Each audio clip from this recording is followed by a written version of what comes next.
Good morning, sir. Good morning, mates. We are the group to tackle the chapter 5, which is Crisis Management Organization in the Philippines for Human-Induced Crisis. So, the learning objectives are at the end of this chapter, the students will be able to explain and appreciate the crisis management organization in the Philippines for human-induced crisis. Next is identify the difference between the National Peace and Order and National Security Council. Describe the components of national level crisis management committees. Explain the components of local level crisis management committees and appreciate the role of barangay crisis management for human-induced crisis. First is National Peace and Order Council. The National Peace and Order Council addresses various aspects of national security, particularly those affecting peace and order. It is also addresses different aspects of crime prevention and suppression. So ang National Peace and Order Council, siya ang mag-coordinate sa gobyerno para sa peace and order initiatives o mga plano para sa tanan. Ug mao po maghatag po siya og mga aspeto sa crime prevention and suppression. So the Peace and Order Council is organized on national, regional, provincial, city, and municipal levels of government. These are the functions of National Peace and Order Council. The National Peace and Order Council has these following functions. Executive Order 773/2009, Section 2. First is contribute to the strategies of the National Security Council that would effectively respond to peace and order problems. Next is coordinate and monitor peace and order plans. Third is provide a forum for interdisciplinary dialogue and deliberation of major issues and problems affecting peace and order and perform such other duties, functions as the President may direct. These are the membership of National Peace and Order Council according to Executive Order 773 of 2009. The National Peace and Order Council is composed of the following. Chairman is Secretary of Interior and Local Government, and the members of council are the Director General of National Security Council, the Executive Secretary, the Secretary of Foreign Affairs, the Secretary of National Defense, the Secretary of Justice, the Secretary of Agriculture, the Secretary of Agrarian Reform, and so on and so forth. And the next is the NSC, the National Security Council. The National Security Council is the principal advisory body on the proper coordination and segregation of plans and policies affecting national security. It is an advisory body to the President. So, ang NSC kay isa ka cabinet level group nga mag-advise sa presidente sa mga matters or mga meaning sa national security o foreign policy. Nag-provide po siya o policy guidelines para sa intelligence agencies. So there are two distinct bodies composing the NSC. They are the National Security Council Secretariat and Council proper. The National Security Council Secretariat is a permanent body that provides technical support to the Council proper. It is headed by the Director General or National Security Advisor. It ensures that the policies formulated by the NSC and approved by the President are effectively and efficiently implemented. So, ang National Security Council Secretariat, mao niyang permanent nga lawas nga mag-provide o crucial nga suporta para sa atong nasod sa National Security Council.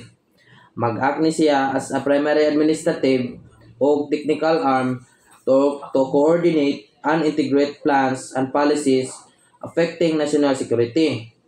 Nag-manage po siya og information, mag-conduct og research, og mag-offer og advice para sa strategic security issues. So, ang council proper po dahil, it is a collegial body chaired by the President. It includes concerned officials of the cabinet and Congress as members, as well as other government officials and private citizens who may be invited by the President. So ang council proper is nag-refer po siya as a person. As a person nga gi-appoint sa council. Nya mag-act siya as a designated official nga gitawag nga proper officer. Ang council proper is the legislative or executive body for a local government unit or LGU nga responsable sa pagbuhat og batas, magdevelop og strategic plans ug maglantaw sa mga unsay kailangan sa komunidad. So, according to the National Crisis Management Corps Manual 2012, ang NSC nag-serve siya sa gobyerno sa National Crisis Management Committee na mag-address og crisis or incidents with broad implications on the exercise of sovereignty, integrity of national territory, maintenance of peace and order, the protection of life, liberty and property, and the promotion of general welfare of the people. Next is the duties and responsibilities of NSC.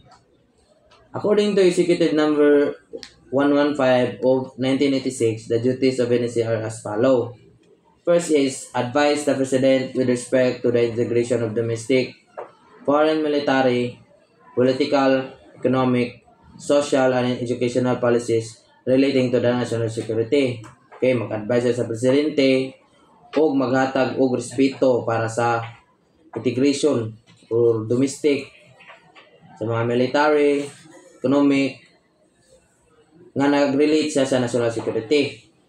Second is evaluate and analyze all information, events, and incidents threat to the overall security and stability of the nation. So, sila mag-evaluate sila o mag-analyze sa mga informasyon o events o mga insidente nga mag-cause yung threat sa security sa ato ang nasod.